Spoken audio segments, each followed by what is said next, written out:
네.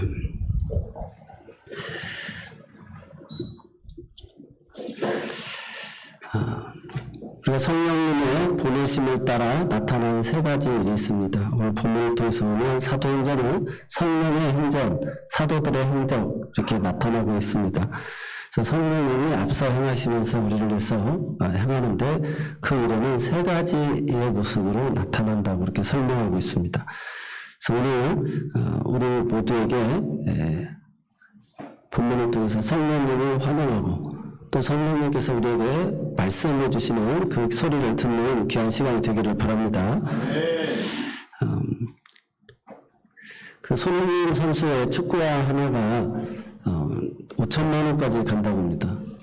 지금 그 2022년에 6월에 그 이란과의 월드컵 예선전에서 이겼던 신발, 그리고 이란 원정에 가서 이기기는 쉽지 않았는데 처음으로 이겼는데 그 신발을 경매로 통해서 1,600만 원이 나왔다 그래요. 그리고 지금은 이제 5천만 원짜리 되고요. 그 다음에 또 그 완장, 주장 완장을 찾던 것도 5천만 원 가는 게 있어요. 그래서 야, 참, 저는 뭐 대수라고 저럴까. 그 다음에 요즘에 명품백들이 뭐가 그렇게 특별하다고 이렇게 사람들이 명품백을 살까 했는데, 이 중국에서 워낙 짝퉁을 잘 만들고, 또 우리나라에서 너무 거의 비슷하게 만들어가지고, 진짜인지 또 모른다는 거예요. 그런데 그들이 남아도 싸게 팔지 않냐고, 그냥 뭐 바다에 수장시켜버린다든지 그런 이야기를 가끔씩 듣습니다. 그래서 그 명품의 가치를 높이려고 그런다고 그래요. 놀라운 것은 그 허경영 씨라고 하는 그 한인 있잖아요. 이분이 김천 고향인데 거기 고향 그 시골집에 가서 그 성지라고 거기서 막 엎드려 절하는 모습을 봤어요. 그래서 야, 그래서 저 한 사람도 저렇게 귀히 여기나 이렇게 생각을 해보았습니다. 그래서 명품이라고 하는 그 이유는 그 사람이 존귀한 사람이기 때문에 그가 태어나고 살았던 곳, 그 사람이 만든 그런 작품, 그 어떤 그걸 귀하게 여기는 거잖아요. 그런 걸 생각해 보면 오늘 우리들은 다 하나님의 작품인 줄로 믿습니다. 그래서 하나님의 존귀한 자들이기 때문에 우리가 태어나고 자라나고 내가 살아온 삶, 한 주간도 내가 어떤 누구를 만나고 무슨 생각을 하고 살아온 삶 하나하나가 정말 다 명품인 줄로 믿습니다. 그래서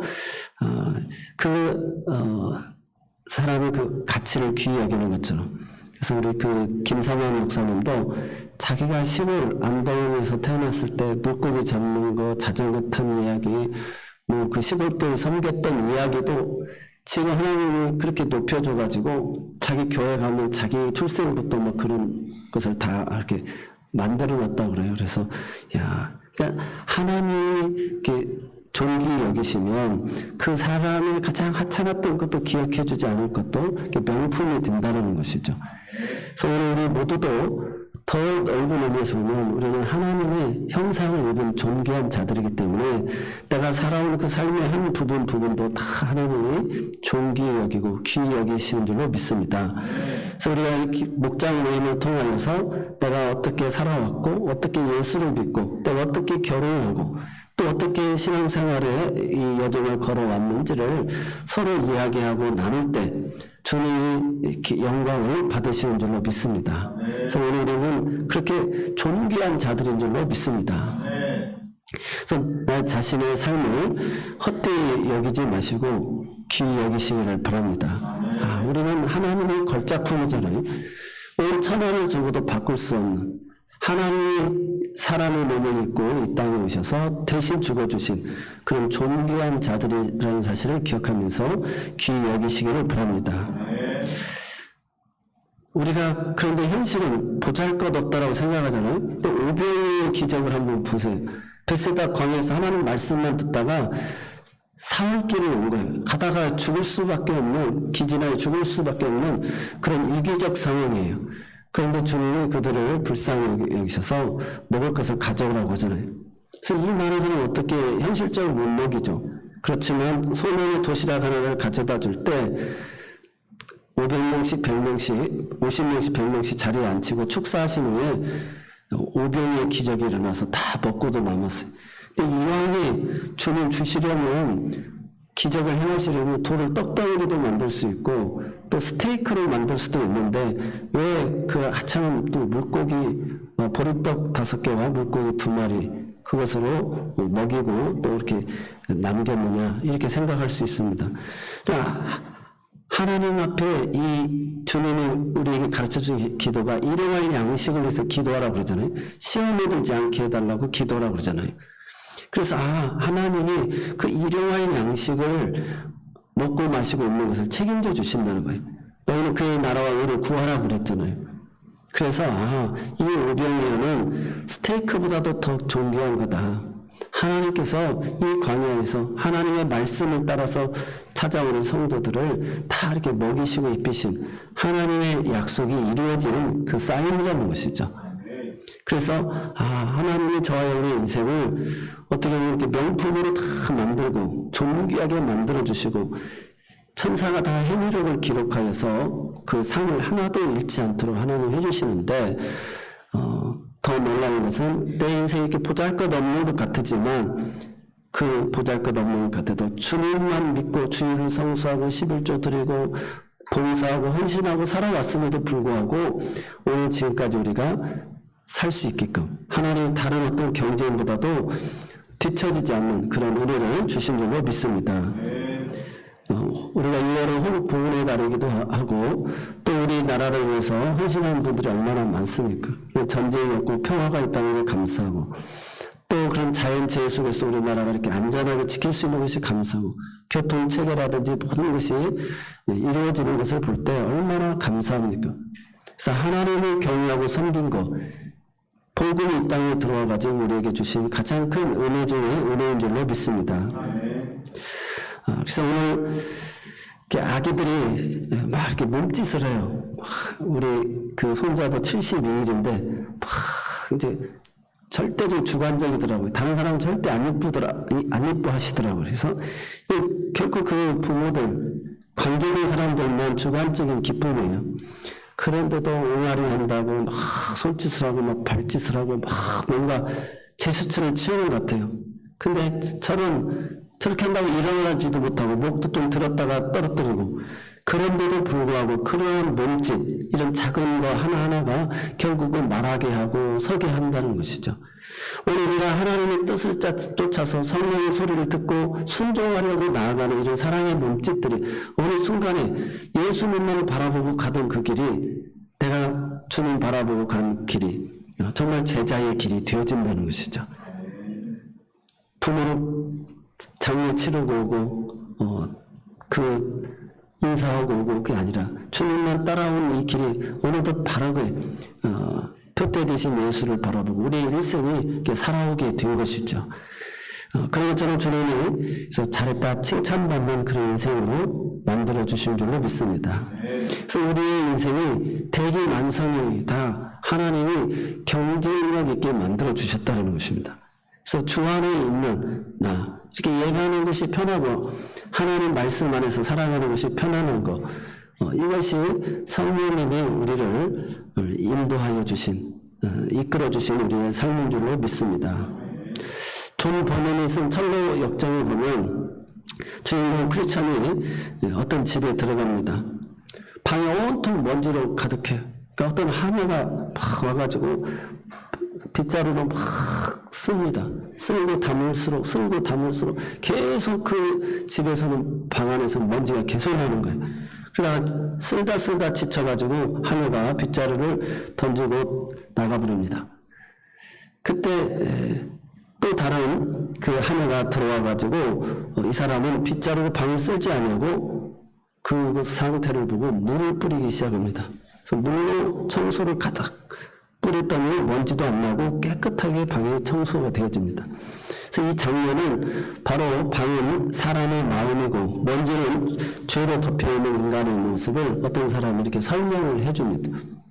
그래서 오늘 우리의 사람의 마음은 청소하고 깨끗하게 하는 거 쓰고 이것은 율법이라는 거예요. 율법은 계속 우리를 내가 바르게 살아야지 복되게 살아야 되지 계속 회개해야 되지 이렇게 자기 자신을 점검하지만 사람은 쓸수록 그 속에서 계속 먼지가 나오는 것이 인간이라는 거예요. 그것을 알고 성령님이 오셔서 눈로 예수의 보혈의 피로 다 씻어주셨다는 것입니다. 깨끗이. 그래서 오늘 우리 모두를 그렇게 정결케 해주셨다는 거예요. 그래서 요즘에는 마귀가 너무 풀이 죽어서 다닌다 그래요. 그러니까 야, 너 왜 이렇게 풀이 죽어서 다니냐? 죽을 상이냐? 그러니까 요즘 제가 할 일이 없다고. 아니 그게 무슨 말이냐? 사람들을 바르게 살고 내가 유혹도 하고 막 깨도 그 지혜를 짜내는데 아예 알아서 다들 죄를 너무 잘 지어가지고 자기가 할 일이 없다는 거예요. 사람의 심리가 그렇습니다. 들어가 보면 알면 알수록 사람들이서 두렵고 무서워지는 것이죠. 그래서 우리 인간은 그 믿음의 대상이 아니고 사랑의 대상이. 그리스도께서 우리를 그냥 사랑해 주신 것처럼 우리도 그 사람을 불쌍히 여기고 긍휼히 여기고 누구 때문에 분노하지 말고 과격한 분노, 부정은 긍정을 이야기한다고 그러잖아요. 그래서 오늘 우리가 하나님 불쌍히 여겨주세요. 내 안에 또 저럴 모습은 없는지 항상 자기를 살피면서 불쌍히 여겨달라고 긍휼히 여겨달라고 그렇게 성령 안에서 소리를 들으면서 기도의 자리로 나아가는 우리가 되어야 될 줄로 믿습니다. 네. 갈라디아서 5장 16절에 보면 내가 이르노니 너희는 성령을 쫓아 행하라 그리하면 육체의 욕심은 이루지 아니하리라. 오늘 본문에 계속해서 나오는 단어 중에 하나가 13장 2절에도 보면 주를 섬겨 금식할 때 성령이 이르시되 성령이 이르셨다. 그리고 3절에도 보면 4절에 보면 두 사람이 성령의 보내심을 받아 실루기아에 내려가 거기서 배 타고 구브로에 갔다. 그리고 또 9절에도 보면 바울이라고 하는 사울이 성령이 충만하여 그를 주목했다. 이렇게 나옵니다. 그래서 성령을 쫓아서 행하는 삶, 그것이 육체의 욕심을 이루지 않는다는 것이죠. 그래서 우리 모두가 성령님과 동행하는 지혜로운 저희들이 되시기 바랍니다. 그 대표적인 교회가 안디옥 교회입니다. 그래서 예루살렘 중심의 교회에서 이제 안디옥 중심의 교회로 사도행전 13장부터 이제 새롭게 시작이 되어집니다. 1장부터 7장까지는 예루살렘과 또 8장부터 이어져서 그 온 유대와 사마리아, 그 다음에 13장부터는 이제 땅끝까지 이르러 하나님의 나라가 성령이 임하셔가지고 이렇게 증거되어집니다. 그래서 결국 로마에까지 다다르게 되어지고 로마 교회 편지를 쓰면서 바울이 내가 땅끝인 서바나 스페인까지 가기를 원한다. 나를 위해서 준비해달라고 이렇게 부탁을 하는 것을 보게 되어집니다. 그래서 오늘 이 안디옥 교회는 바로 성령의 교회에 성령이 행하시는 교회, 모범적인 교회. 그래서 예루살렘의 성령이 임하여서 이제 안디옥 교회로 중심이 되어져가지고 선교적 교회로 바뀝니다. 그래서 성령은 선교하는 것입니다. 그래서 성령은 한마디로 선교하는 교회를 만드는 줄로 믿습니다. 그래서 안디옥 교회를 보니까 서로 사랑하는 교회였고 예수님 중심의 교회였고 또 영혼을 사랑하는 교회였습니다. 그래서 우리가 이 신앙생활을 하면서 예수 중심의 교회가 되어야 되는데 우시아라고 하는 왕이 하나님을 잘 경외하다가 경제가 부유해집니다. 전쟁에서 승리합니다. 교만해져가지고 자기가 제사를 지내버려 분향을 하게 되집니다. 그러다가 문둥병에 걸려요. 그래서 병동에 들어갔다가 낫지 못하고 죽게 되지거든요. 근데 우시아의 아들이 그 아버지의 죽는 모습을 보고는 요담이 그래서 자기가 하나님을 두려워합니다. 그리고 아예 이 사람은 성전을 들어가지를 않는 거예요. 그래서 하나님을 두려워하는데 성전을 가까이 갔다 죽을까 봐. 그래서 그 성전을 가까이 하지 않으니까 그의 아들 아하스가 어려서부터 자라면서 성전을 가까이 가지를 않은 거예요. 성전 예배를 한 번도 안 드린 거예요. 그래가지고 아주 그 악한 왕이 남유다의 가장 악한 왕이 아하스가 태어나서 자기 아들을 인신 제물로 드리는 그런 왕으로 이렇게 되어지거든요. 그래서 안디옥 교회는 바로 이렇게 예수 중심의 교회, 성전 중심의 교회가 되어졌다는 것입니다. 그래서 오늘 우리가 서로 사랑하고 예수 중심의 교회, 그리고 영혼을 사랑하는 교회가 되어야 될 줄로 믿습니다. 그래서 어려서부터 아이들에게 하나님의 성전을 가까이 하는 것을 훈련시켜야 돼. 교회 직분을 맡아서 심판받는 사람도 있죠. 그렇다 보면 아예 교회 직분을 아예 안 맡는 경우도 있는데 그래서는 안 된다는 것입니다. 그래서 우리가 하나님이 교만해서 우시아에게 그런 병을 주셨으니까 더 하나님의 뜻대로 격려하고 섬겨서 그 자녀들에게 신앙의 좋은 교훈을 줬어야 되는데 그 일이 그렇게 되어진 것입니다. 그래서 오늘 성령이 이랬을 때 성령의 보내심을 받아서 성령을 충만하여서 성령으로 시작해서 성령으로 끝나는 것이 이 13장 안디옥 교회의 모습으로 설명이 되어지고 있습니다.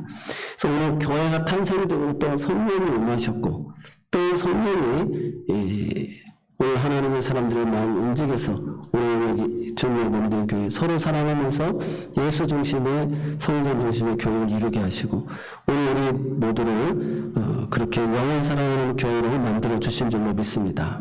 그래서 선교적 교회로 만들어 주셨다.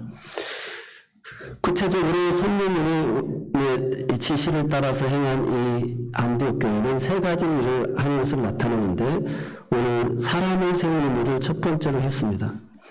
사람을 세우는 일. 그래서 교회의 대표가 5명이 있는데 우리가 잘 아는 대로 바나바, 또 유게르라고 하는 시몬, 구레네 사람, 루기오라는 사람, 또 아프리카에서 북서쪽에 있고 마나엠이라고 하는 또 분봉의 헤롯의 젖동생이 있었고 또 율법을 열심히 했던 랍비 사울이 마지막으로 이렇게 있었습니다.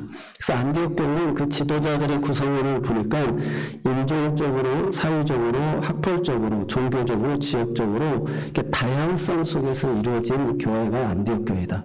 당시에 로마에 3대 도시가 있었는데 로마, 알렉산드리아, 안디옥 이 세 도시가 50만에서 70만 되어지는 그 대도시들이었거든요. 대도시라고 하는 것은 다양한 계층의 사람들이 와서 살고 있었다는 것입니다.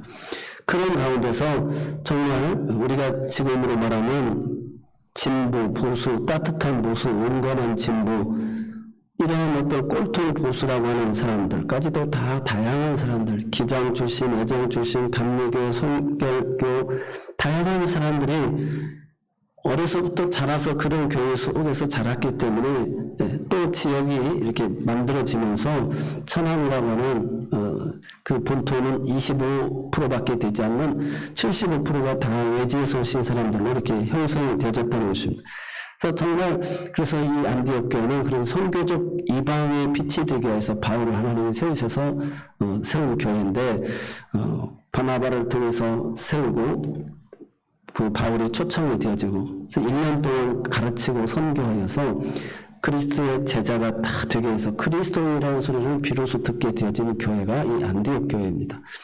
그때 주를 섬겨 금식하며 기도할 때 성령이 지시하시기를 따로 바울과 바나바를 세우라고 이렇게 하고 그들은 선교사로 이렇게 파송하게 되어지는 것을 보게 되어집니다.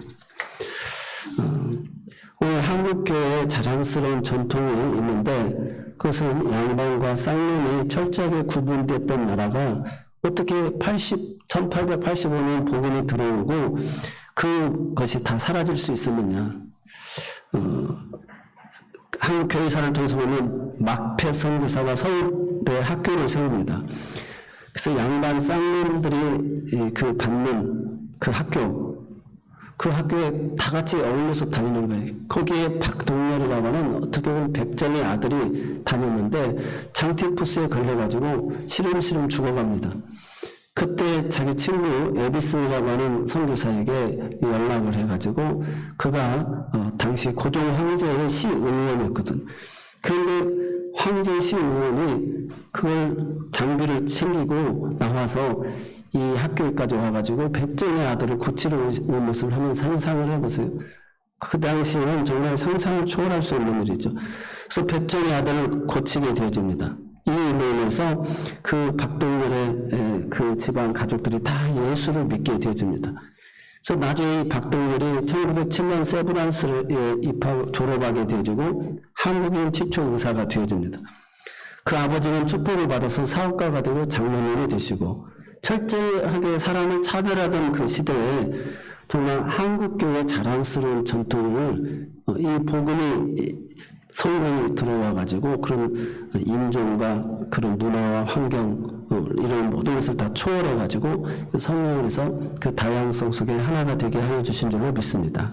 이 안디옥 교회 역시도 선지자와 교사들이 그렇게 가르치고 양육하는 사람들이 한 마음 한 뜻이 되어져서 선한 영향력을 나타냈다는 거예요. 직분이라고 하는 것은 사람이 임명하는 것이지만 리더십이라고 하는 것은 영향력이거든요. 그것은 하나님이 사람들에게 주는 그 포지션, 선한 영향력입니다. 그래서 영향을 받게 되어져 있어요.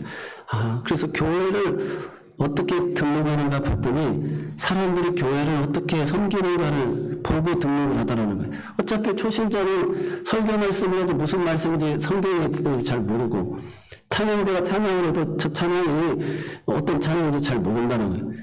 근데 성도들이 예배를 드리고 교회를 섬기는 모습을 보면서 저 사람이 저렇게 예배도 잘 드리고 신앙생활 잘하는 거 보니까 뭔가가 있으니까 저렇게 열심히 하는구나. 그 모습에 다 영향을 받고 그 교회에 등록을 한다는 거예요. 그래서 오늘 우리가 좋은 영향력을 끼치는 그런 리더, 교회가 마찬가지죠. 그래서 옛날에 우리가 교회를 세울 때 막 점수제로 장로님이 되려면 80점이 넘어야 되고 또 안수 집사님, 권사님은 70점이 넘어야 된다 해가지고 예배 생활을 가지고 점수를 줬어요. 이렇게 막 세분화시키고 이렇게 하다 보니까 결국 이번에 제가 목사 계속 교육에 가가지고 배운 것이 이게 잘못했구나. 목회를 내가 잘못했구나. 교회에 가장 문제를 보니까 다 장로를 세우고 안 세우고 여기에 교회들이 문제가 생겨서 상처가 되고 상처를 받고 그러더라는 것이죠. 그래서 대전에 그 삼성교회 목사님이셨는데 자기가 와가지고는 그래서 총회 기준에서 7년 동안 무입교인이고 문제가 없는 사람들은 누구나 다 성령의 기도하고 감동을 따라서 하고 싶은 사람은 다 할 수 있게끔 그냥 써내라고 했다는 것이죠. 그래서 이렇게 점수를 자꾸 세분화하다 보면 누구를 꼭 시키고 싶은 경우가 있고 또 누구를 꼭 빼뜨리고 싶은 그 마음이 있게 되어진다는 것이죠. 그래서 언제든지 그런 총의 기준에 따라서 할 수 있는 사람 하게끔 이렇게 만들었더니 교회가 그 문제가 많았던 교회가 다 사라지고 교회가 성장하게 되고 교회가 아주 좋은 본을 보이게 되어졌다는 것이고 그래서 부부 장로도 세우고 여성 장로도 세우고 그랬더니 교회가 정말 더 영적으로 그래 다양성 속에서 건강한 모습으로 세워지더라는 것이죠. 그래서 우리 교회도 마찬가지입니다. 그러한 모습 속에서 예배와 기도, 최소한 예배 생활과 기도가 이루어지면 된다는 것이죠. 그래서 오늘 우리가 눈여겨봐야 될 것이 2절과 3절에 보면 주를 섬겨 금식할 때 성령이 이르실 때 내가 분란시키는 일을 위하여 바나바와 바울을 따로 세우라. 여기서 주를 섬겨라고 하는 말은 그 봉사의 의미가 아니라 이 단어는 예배한다는 단어입니다. 주님을 섬기는 것은 예배하는 것이죠. 주를 섬겨 금식할 때에 성령의 소리를 들었다는 거예요. 그래서 예배에도 성령이 교회들에게 하는 말씀을 듣는 것이 예배의 목적이고 또 우리가 기도는 공동체 속에서 예배를 드리는 거고 기도는 개인적인 기도가 있죠. 그래서 이 기도도 결국 하나님의 음성을 들으려고 기도한다는 것입니다. 그래서 예배와 기도를 잘 참석하는 거. 그래서 어떤 유능한 사람을 교회에서는 찾는 게 아니고 능력 있는 사람을 찾는 게 아니고 교회의 리더는 그런 좋은 영향력을 미치는 사람. 그러니까 한마디로 얘기해서 교회를 사랑하는 사람이에요. 그래서 교회를 가장 사랑하고 부족하고 연약하지만 주가 필요로 하시다면 그 있는 모습 그대로라도 내가 교회를 끝까지 사랑하겠습니다 라고 하는 사람. 이런 사람이 있을 때 이런 교회는 내가 다닐 만한 교회구나라고 생각을 한다는 것이죠. 자, 그런데 내가 자격이 없고 부족해서 이렇게 자꾸 이야기하면 안 된다는 것입니다. 그래서 그러면 그 유능한 사람들은 더 큰 교회 가면 더 많은 사람도 있겠죠. 근데 하나님은 세운교회 공동체를 세워주시고 교회를 사랑하고 우리 지체들을 사랑할 수 있는 사람, 이러한 그런 좋은 영향력을 미칠 수 있는 리더를 필요로 한다는 것이죠. 아멘. 그래서 우리 모두가 그렇게 하나님이 보실 때, 그의 성품이 이렇게 모든 자와 어울려줄 수 있는, 모두를 포용할 수 있는, 들어줄 수 있는 이런 성품이 되어야 된다는 것입니다. 그렇게 신앙생활에서는 안 된다고, 우리가 이렇게 되어서는 안 된다는 것이죠. 다 하나님의 그 때가 있다는 것이죠. 자녀도 마찬가지고요. 그런 영향력을 미칠 수 있는 사람, 이런 사람들이 리더가 되어서 교회가 건강하게 이렇게 세워져 가야 될 줄로 믿습니다. 또 성령님의 지시를 따라서 두 번째 나타나는 일이 주를 섬겨 금식하다가 그들이 3절에 가면 금식하고 기도했다라고 이야기합니다. 그래서 항상 예배가 먼저이고 그 다음에 기도가 두 번째 이어지는 것을 봅니다. 그래서 예배는 공동체의 영향을 크게 미치고 기도는 개인의 그 영성에 영향을 미칩니다. 그래서 영적 생활의 순서를 가르쳐주고 있는 것이죠. 두 가지 공통점은 예배나 기도나 다 어떤 것이라고요? 하나님의 음성을 듣는 데 있다는 거예요. 그래서 성령이 교회들에게 하는 말씀을 듣는 것입니다. 그래서 요한계시록 22장 11절에 보면 귀 있는 자는 성령이 교회들에게 하시는 말씀을 들을지어다. 그래서 모두 17번이 나오고 있어요. 그래서 욥기 33장 31절에 보면 너는 내 앞에서 잠잠하라 내가 말하리라. 그래서 교회는 세마 이스라엘아 들으라 이스라엘아 하는 것처럼 하나님의 음성을 듣는 것이에요. 그래서 예배 가운데 하나님의 음성을 들으러 오는 것이고 기도도 내 뜻을 가지고 하나님 앞에 기도하는데 하나님께서 나에게 응답해 주시니까 하나님이 예스도 기다려 하나님 더 좋은 걸 우리에게 바꿔주신다는 것입니다. 그래서 우리가 예배와 기도 그 모든 것은 하나님의 음성을 성령님의 음성을 듣는데 그 포커스가 있음을 믿으시기 바랍니다. 강원도 태백에 가면 예수월이라고 하는 곳이 있는데 미국의 토레이 신부 그 증조 할아버지가 이렇게 세웠는데 그분이 무디 목사님과 함께 부흥사를 다니고 중국, 일본, 우리나라에까지 와서 해서 전했어요. 근데 그분이 기도 중에 가장 큰 기도가 내가 좋아하는 일을 하게 하여 주시고 만약에 그렇지 않으시면 성령님이 기뻐하시는 일을 내가 좋아하게 해달라고 이렇게 기도해가지고 그분이 태백에 이렇게 예수원을 하고 그래서 대천덕 신부 이어서 지금 그 아들 토레이 신부가 또 지금 이렇게 섬기고 있습니다. 그래서 이 토레이는 너무 성령을 의지한 나머지 그 설교도 원고도 없고 늘 기도해서 보통 하루 10시간씩을 기도했다고 해요. 그래서 성령이 나에게 말씀하시는 소리를 계속 들었다는 것입니다. 그래서 어느 날은 정말 설교 시간이 됐는데도 안 올라와가지고 빨리 토레이 신부는 왜 안 나오시냐고 막 이렇게 데리고 와가지고 강단에 딱 서는 순간 성령님이 이렇게 말씀을 이렇게 주셔가지고 그 말 따라 가장 큰 은혜를 받아서 그 원고 좀 달라고 원고가 없다고 하나님 앞에 그만큼 기도를 많이 하고 성경을 많이 읽었기 때문에 성령이 말씀하시는 소리를 전할 수 있게 되어졌다는 것이죠. 오늘 이에 금식하며 기도하고 두 사람에게 안수하여 보냈다. 교회는 어떻게 보면 가장 리더가 바나바 아니었어요? 그리고 라피 출신의 사울 이 두 사람이 가르쳐서 1년 동안 그리스도인들이 다 되어졌는데 이 두 사람을 선교사로 파송해버리면 이 안디옥 교회는 어떻게 운영이 되겠어요? 안 되겠어요? 너무 이 지도력 상실이잖아요. 어렵잖아요. 그런데 교회는 철저하게 성령님이 목회를 하신다는 거예요. 성령님이 주인이시라는 거죠. 그래서 바나바와 바울을 보내라. 그리고 또 안디옥 교회는 중심에 서 있고 계속 그런 물질적으로 기도로 후원해주고 돕는 것을 보게 됩니다. 마지막으로 성령을 따라서 되어지는 일, 그것이 바로 선교하는 일입니다. 선교는 하나님이 보내시는 곳으로 가서 하나님의 일을 하는 것이 선교라는 것입니다. 그래서 꼭 외국에만 가는 것이 선교사가 아니고 성경적 의미는 하나님이 보내시는 곳, 그곳이 하나님의 일이라는 것이죠. 그래서 거기에서 예수를 증거하는 삶을 산다는 것입니다. 그래서 교사나 공무원이나 주부나 직장인이나 하나님이 보내신 곳으로 가서 하나님의 일을 한다면 그는 그곳이 선교의 현장이라는 거예요. 전문 선교사가 있어서 복음 선교를 한다면 직장인들은 평신도 선교라는 것이죠. 그래서 하나님 보내시는 곳으로 가서 하나님의 일을 하는 선교사인 줄로 믿습니다. 그런 의미에서 우리 모두는 하나님의 선교사인 줄로 믿습니다. 보내심을 받은 자들이 이 선교에는 두 가지 원리가 있는데 그것은 첫째가 하나님의 은혜이고 두 번째는 하나님의 능력이라는 것입니다.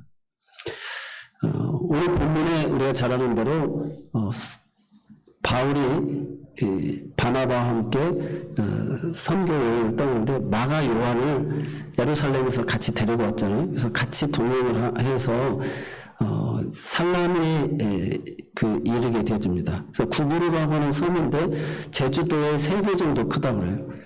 이 살라미는 구부르는 우리가 잘 아는 바나바의 고향입니다. 근데 그 살라미 그 선착장에서 그 땅을 지나가지고 바보라고 하는 것이 그 구부로의 수도인데 그 바보에 이르러서 총독 서기오 바울이라는 사람을 만나는 거예요. 그래서 그곳에 가서 하나님의 말씀을 이 총독 서기오 바울이 듣고 싶어 하는 거예요. 그래서 그 말씀을 전하려고 하는데 박수 엘루마라고 하는 이 거짓 유대인 선지자가 하나님의 말씀을 듣지 못하게 방해를 합니다. 그때 바울이 이렇게 오늘 본문을 통해서 이렇게 그를 이렇게 정의를 하면서 책망을 하죠. 모든 거짓과 악행이 가득한 자요 마귀의 자식이요 모든 의의 원수요 주의 바른 길을 굳게 하기를 그치지 아니하겠느냐. 보라 이제 주의 손이 내게 있으니 네가 맹인이 되어 얼마 동안 해를 보지 못하리라 하니 즉시 안개와 어둠이 그를 덮어 인도할 사람을 두루 구하는지라. 이것은 바울이 다메섹 도상에서 주님을 만나고 눈을 잃고 손에 이끌려서 아나니아를 통해 가지고 기도받고 나왔던 것이잖아요.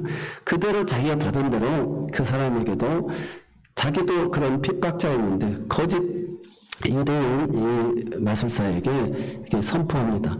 그래서 이 되어진 일을 보고 총독 서기오 바울이 믿으며 주의 가르치심을 놀랍게 여겼다. 이 구부로라고 하는 한 섬으로 이렇게 성령의 선교사를 파송해 가지고 열매 맺은 것은 총독 서기오 바울이라고 하는 한 사람을 믿게끔 한 것이죠. 그렇게 하고 이렇게 또 떠나게 되어지는 것을 보게 되어집니다. 그래서 오늘 우리가 하나님의 말씀을 이렇게 듣고 싶어 하는 사람이 있다는 거예요.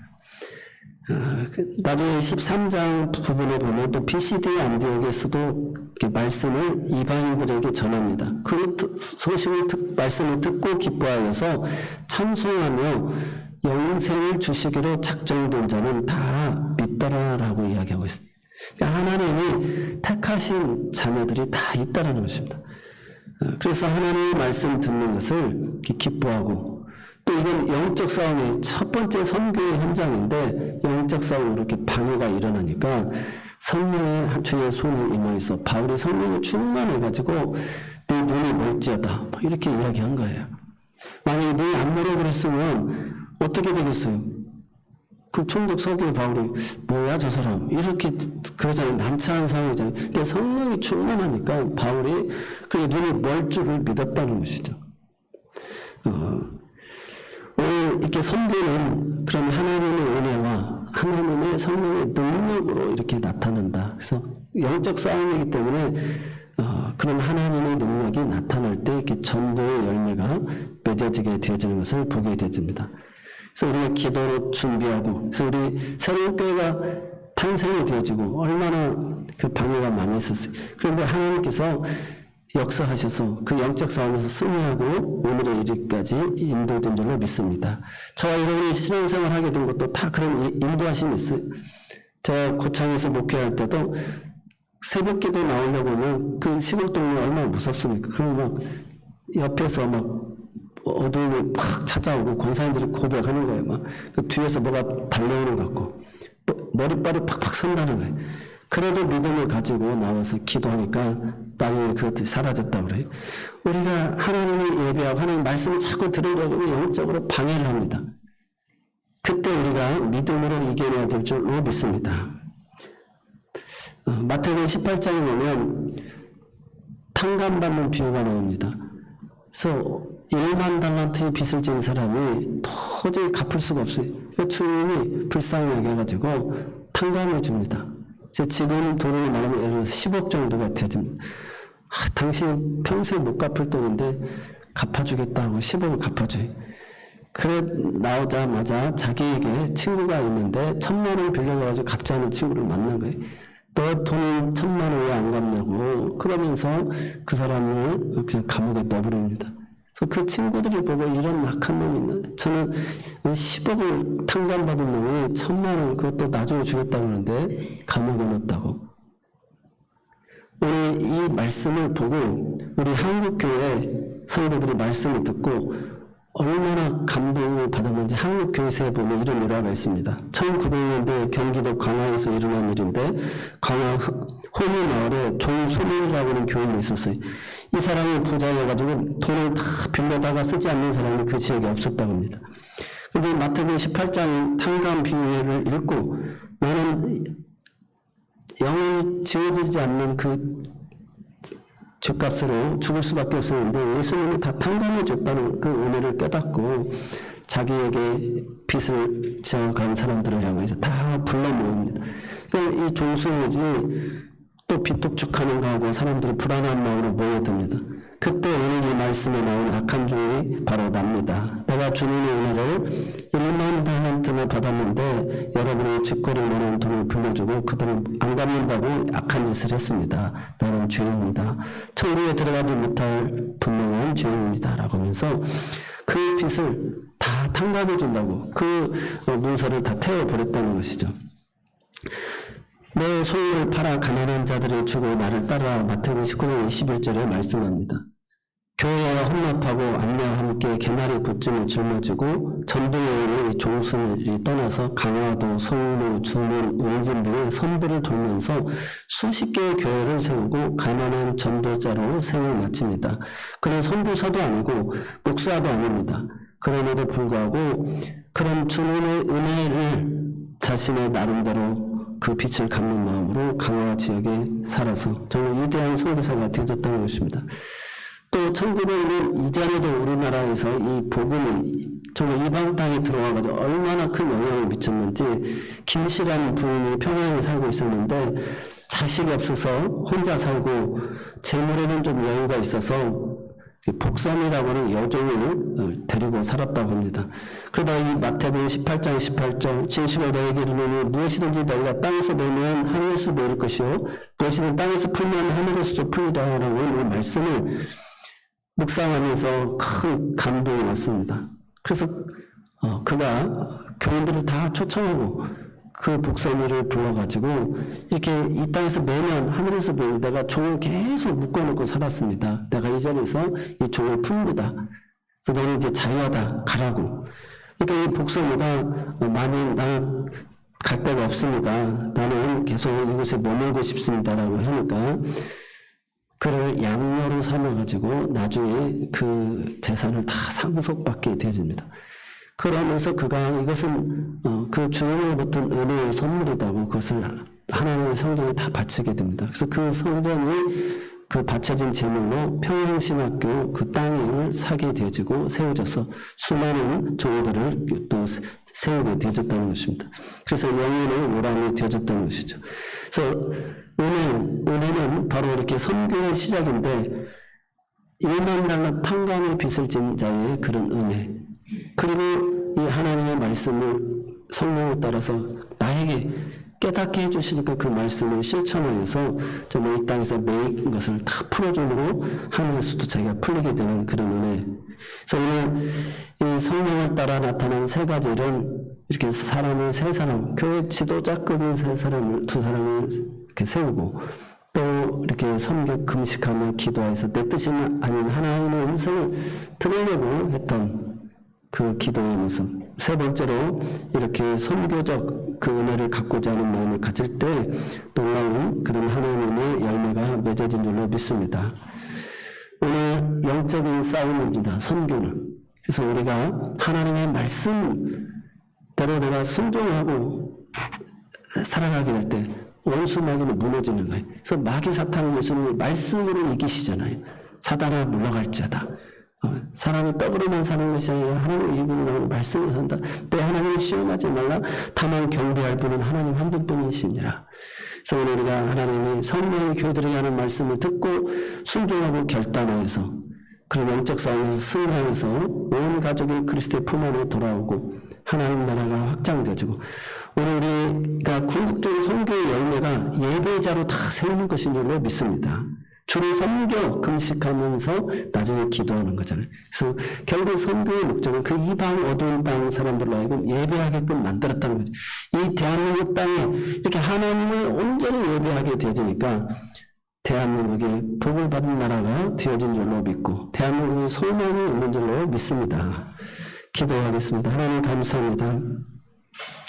이 여름날에 많은 식물들이 무성하게 자라는 것 같이 또 이 무더위에 복된 장맛비로 아버지는 시원하게 해준 것 같이 오늘 우리의 은혜의 생수가 분물처럼 터지게 하여 주시고 우리 교회 공동체가 성장하게 하여 주시고 또 아버지는 그 은혜의 성령을 흠뻑 받을 수 있는 이 여름날이 되게 하여 주시옵소서. 예수님 이름으로 모든 감사하며 기도드리옵나이다. 아멘. 우리 다 같이 찬송가